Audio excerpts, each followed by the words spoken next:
جو ان میں غیرت والے پولیس افسران ہیں وہ بھی اس کے اگینسٹ کھڑے ہو گئے ہیں، اور مبینہ طور پر تو یہی اپنی ترقی کو لے کر ہی عمران کشور سامنے آئے، مگر بہت سارے اور پولیس افسران بھی ہیں جو بد ہیں، بد ہیں اس آئی جی سے، اور وہ بھی اپنا استعفیٰ پیش کر سکتے ہیں، کیونکہ ان کو اپنا دکھ بھی ہے کہ ان کی پروموشن نہیں ہوئی، اور دوسرا وہ یہ سمجھتے ہیں کہ پنجاب کے جو آئی جی ہیں یہ ظلم کر رہے ہیں عوام پر، اور پولیس کے جو رولز ہیں اس کی خلاف ورزی کر رہے ہیں۔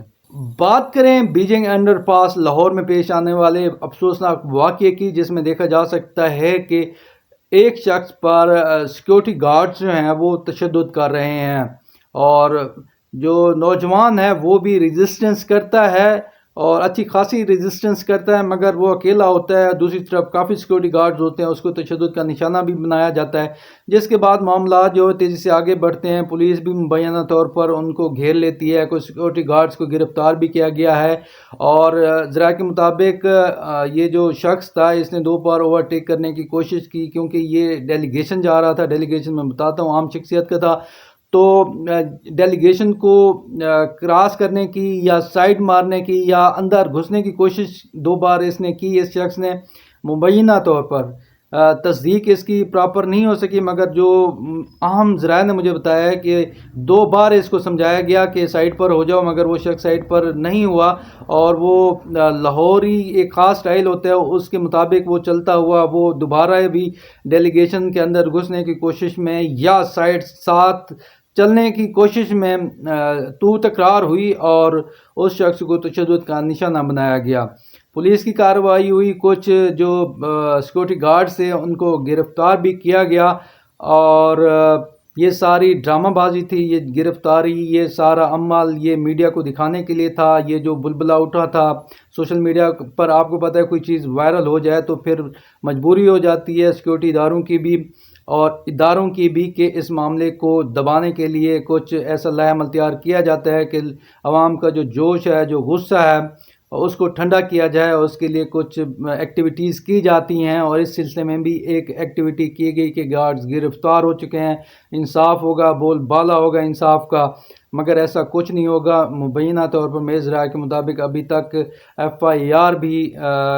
لانچ نہیں کی گئی۔ لاہور پولیس کے جو ترجمان ہیں ان سے بھی میری بات ہوئی، انہوں نے کچھ پروف بھیجے کہ جی کارروائی ہو رہی ہے، برقی پولیس کر رہی ہے کارروائی، اور SP جو ہیں وہ بھی ایکٹیو ہیں، SHO بھی ایکٹیو ہیں، اور تیزی سے کارروائی ہو رہی ہے۔ بالکل پولیس ایکٹیو تو ہوئی، مگر مبینہ طور پر ذرائع کے مطابق یہ جو ڈیلیگیشن تھا، یہ جو پروٹوکول تھا، یہ امریکن ڈیلیگیشنز تھے،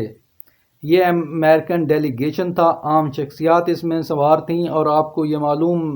ہوگا کہ امریکن ڈیلیگیشن جو ہے یا امریکن کونسلیٹ آفس جو ہے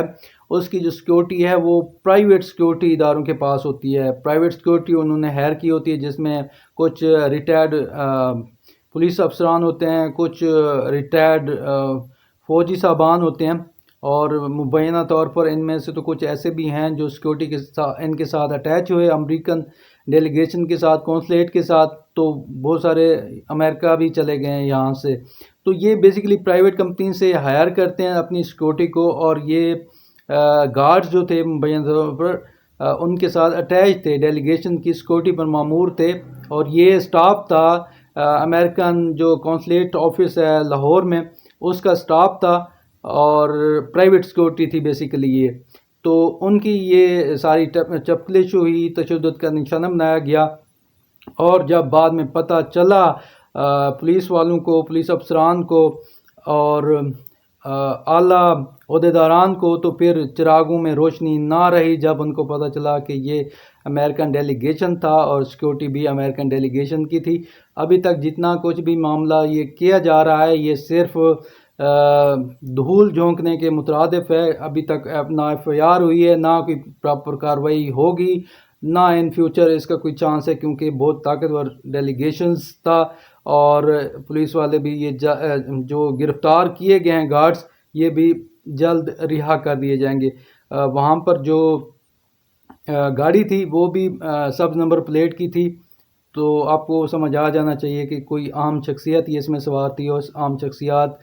امریکن ڈیلیگیشن تھا اور امریکن کو ہاتھ لگانا جو ہے وہ ریمنڈ ڈیوس کا آپ نے کیس دیکھ لیا تھا کیا حال ہوتا ہے. اس وجہ سے کوئی بھی اس